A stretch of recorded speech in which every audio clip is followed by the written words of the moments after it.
High movie lovers, welcome back to another video of street sweep. আজকের ভিডিওতে আমরা কথা বলতে যাচ্ছি সোনু সুড এর একটি মুভি যার নাম ফাতে। 2025-এর জানুয়ারি মাসের 10 তারিখ রিলিজ হয়েছে এবং এই মুভিটি জি স্টুডিওস এর ব্যানারে নির্মিত এবং এই মুভিটির পজিটিভ নেগেটিভ থিং নিয়ে কথা বলতে চলেছি আজকের এই ভিডিওটিতে। প্লাস যেহেতু সাইবার ক্রাইমের উপর ভিত্তি করে একটি মুভি, ইন্ডিয়াতে বিভিন্ন সাইবার ক্রাইম বিষয় এবং স্ক্যাম ইত্যাদি বিষয়কে নিয়েও কিন্তু আলোচনা থাকবে এই ভিডিওর মধ্যে। এবং আপনার মূল্যবান মতামত অবশ্যই আপনি কমেন্ট বক্সে জানিয়ে দিতে পারবেন। তো চলুন ভিডিওটিকে শুরু করা যাক। তো প্রথম কথা, সাইবার ক্রাইম, তাও আবার ইন্ডিয়ার মতো একটি জনবহুল একটি দেশে। তো এটি কিন্তু এখন বর্তমানে একটা নিত্যদিনকার একটা ঘটনা হয়ে গেছে। সাইবার ক্রাইমস, স্ক্যাম ইত্যাদি বিষয়। আমরা নিউজ পেপার যদি খুলি তাহলে আমরা লক্ষ্য করতে পারবো যে বিভিন্ন ধরনের স্ক্যাম, তারপর বিভিন্ন বিষয় কিন্তু উঠে আসছে। তো এরকম একটা গুরুত্বপূর্ণ দিকে নিয়ে একটি মুভি তৈরি করা কিন্তু খুবই গুরুত্বপূর্ণ। কারণ মানুষ অনেক কিছু জানতে পারে, অনেক কিছু শিখতে পারে এই ধরনের মুভি রিলেটেড যদি হয়।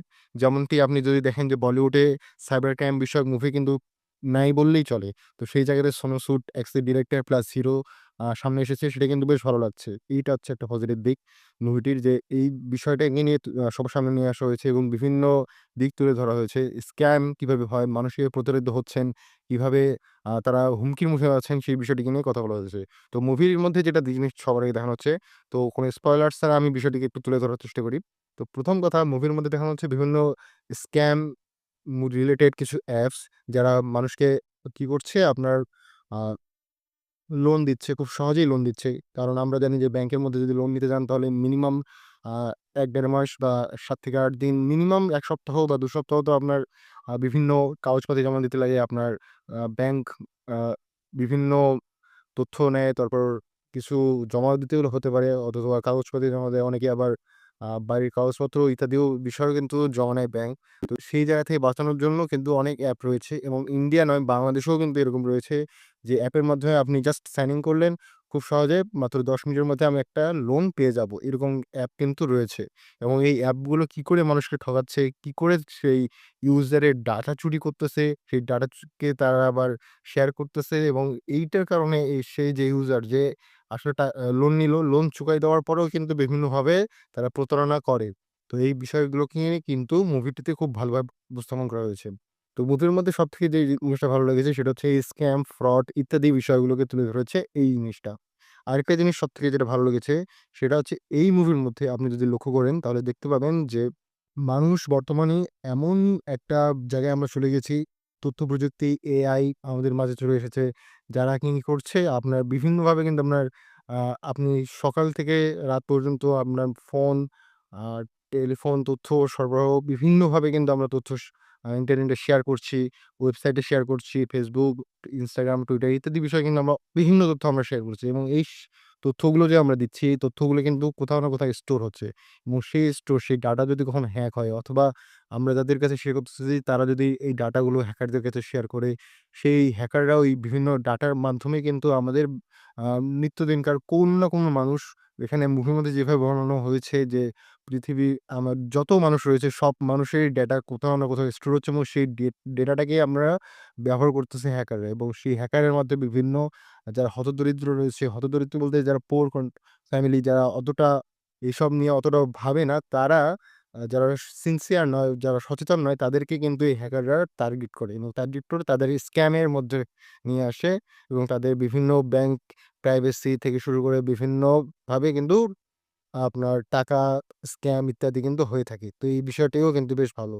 আরেকটা বিষয়, আমরা বর্তমানে আপনি দেখবেন যে কোনো জায়গায় যদি দুর্ঘটনা ঘটে তাহলে সেই দুর্ঘটনার আমরা মনে করেন কোনো যে বাস অ্যাক্সিডেন্ট হলো বা ট্রাক অ্যাক্সিডেন্ট হলো, সেই জায়গাতে কিন্তু আমরা সেই মানুষটাকে বাঁচানোর থেকে বেশি আমরা ভিডিও করা নিয়ে পড়ে থাকি। আপনি দেখবেন আজকাল Facebook লাইভ যখন কোনো অ্যাক্সিডেন্ট হয়েছে বা কোনো জায়গায় অ্যাক্সিডেন্ট হবে, এমনকি আমার রিসেন্ট টাইমে আমি লক্ষ্য করেছি যে আপনি আ আমাদের একটা এখানে আ আমার দেশের কথাই বলতেছি। তো ট্রেন অ্যাক্সিডেন্ট হয়েছিল। তো ট্রেন অ্যাক্সিডেন্টের সময় কি করেছিল? মানুষ অনেকে আ অ্যাক্সিডেন্টে যারা আহত হয়েছে তাদেরকে হসপিটালে নিয়ে যাওয়ার পরিবর্তে অনেকে টাকা চুরি করতেছিল।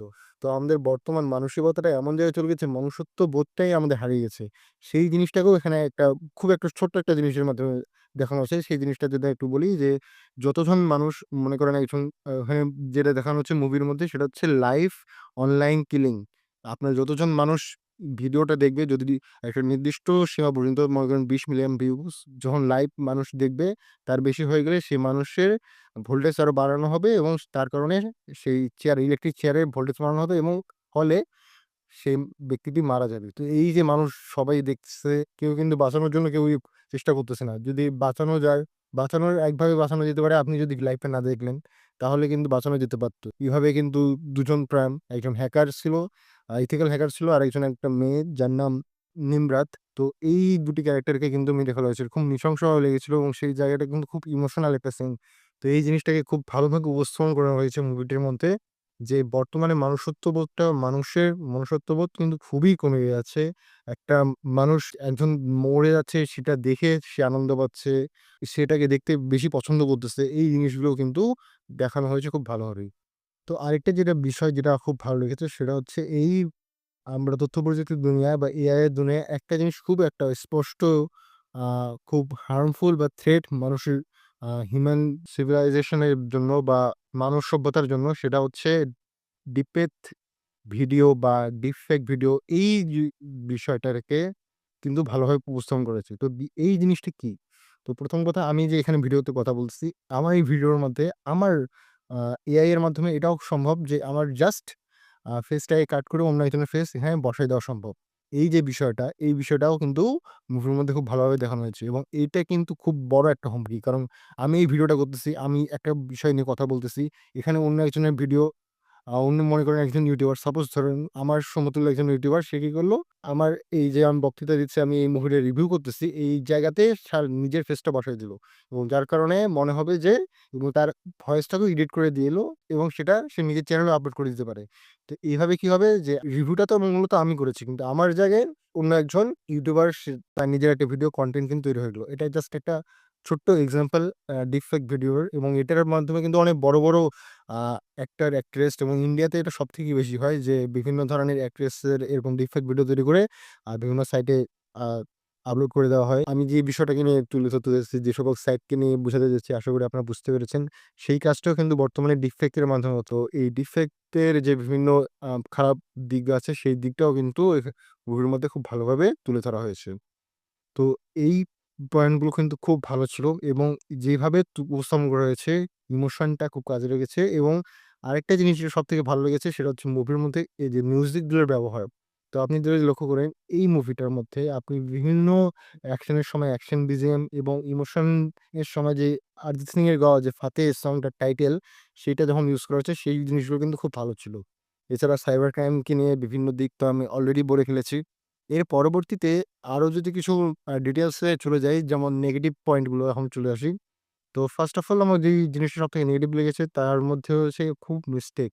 মুভির মধ্যে অনেক মিস্টেক হয়েছে। যেহেতু একটি low budget film, first of all এই সকল মিস্টেক আ যদি এড়ানো যেত তাহলে কিন্তু ভালো হতো। মানে টাইমিং খুব কম দেওয়া হয়েছে মুভিটার মধ্যে। কারণ আপনার বিভিন্ন যখন লজিক্যাল একটা অ্যাকশন সিন চলছে, তারপর আরেকটা অ্যাকশন সিনে যখন নিয়ে যাওয়া হচ্ছে, সেই টার্মিনেশনটা বা যেইভাবে স্লাইডটাকে নিয়ে যাওয়া হচ্ছে অন্য সিনস এর জন্য, সেটা কিন্তু লজিক্যাল থাকছে না। অনেক বিষয়ে আপনি দেখবেন অনেক সিন গুলো আপনার ইললজিক্যাল মনে হচ্ছে। আজকে মনে করেন ইন্ডিয়ার মধ্যে সেই অ্যাকশন সিন, একটা রুমের মধ্যে অ্যাকশন সিন হচ্ছে, পরে থাইল্যান্ড বা অন্য কোনো বিদেশে নিয়ে যাওয়া হচ্ছে। তো এই যে মাঝখানে যে প্রসেসটা, সেই প্রসেসটা ঠিকঠাকভাবে ইউজ করা হয়নি। তো এটা মূলত মেকার্সদের সেভাবে দোষ নেই। কারণ বাজেট খুব কম। তার মধ্যে যে এত কিছু দেখাতে পেরেছে, বিভিন্ন তথ্যগুলোকে তুলে ধরতে পেরেছে, এটাই কিন্তু এক ধরনের হ্যাটস অফ টু সনি সুড অ্যান্ড জি স্টুডিওস। তারা খুব ভালোভাবে দেখেছে। কিন্তু প্রচুর মিস্টেক রয়েছে মুভির মধ্যে। তো মিস্টেক গুলোকে যদি আমরা বাদ দিতে পারি, তাছাড়া কিন্তু পজিটিভ পয়েন্ট এই সাইবার ক্রাইম, স্ক্যাম, বিভিন্ন ফ্রড অ্যাপ ইত্যাদি বিষয়গুলো কিন্তু আমার বেশ ভালো লেগেছে। তো মোটামুটি ২০২৫ এর আ জানুয়ারি মাসে দেখার মতো একটি মুভি কিন্তু 'ফাতে'। তো আপনারা সিনেমা হলে গিয়ে মুভিটি দেখতে পারেন। বর্তমানে চলছে এবং কালেকশনও বেশ ভালোই দিচ্ছে। তো আশা করা যায় ভিডিওটি আপনাদের জন্য বেশ ইনফরমেটিভ ছিল। তো মুভিটি দেখলে আপনারা আরো এই স্ক্যাম, ফ্রড, ডিপফেক ভিডিও ইত্যাদি বিষয় নিয়ে আরো ভালোভাবে জানতে পারবেন। তো আপনার কি মনে হয় এই মুভিটি ভালো কি খারাপ? সেটি দেখার পর এই ভিডিওতে কমেন্টস বক্সে অবশ্যই জানিয়েন। By friends, by.